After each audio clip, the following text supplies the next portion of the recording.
You gotta get deals done, I believe, starting this weekend. So, Peter, the Time Magazine interview, Trump gave the impression he had talked to Xi. Right. I mean, it was very clear. He wanted everyone to think he had talked to Xi about the tariffs. But the way he said it was, Time said, will you call President Xi if he doesn't call you? Trump, no. Time, you won't? Trump, nope. Time, has he called you yet? Yep. When did he call you? He's called. And I don't think that's a sign of weakness on his behalf. Okay, he's called. And then pressed by CNN. On when, did you talk to him since the tariffs? Did you talk to him 2 years ago? When did you talk to him? Trump said this. I don't want to comment on that, but I've spoken to him many times.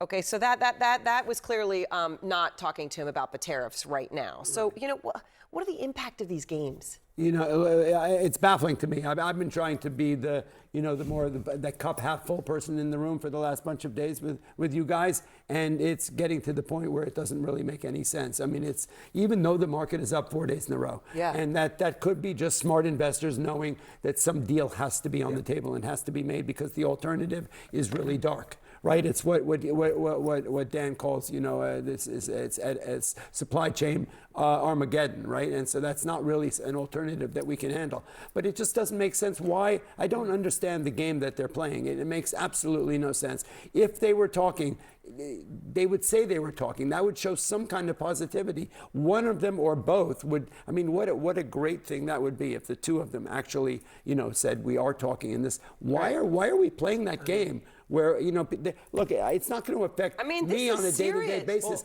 There are people's lives who are being impacted hugely. Yes. Right, maybe not us, but there are millions of people who voted for Mr. Trump, right, across the country who literally may have wanted to retire at the end of this year, who are living paycheck to paycheck, who may have had a small 401k or something, some 201k, or which is now a 201k. Yeah. I don't get that. It's disrespectful at best. I think to his point, I think that the big issue here is that who do you believe?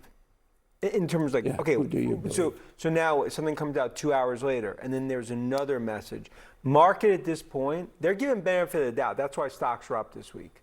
But going into next week, you need deals. Yeah.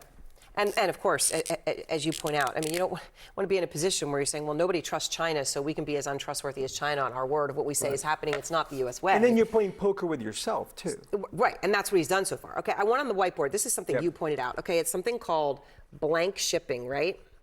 All right, blank shipping. So I'm just going to draw a container ship, blank sailing.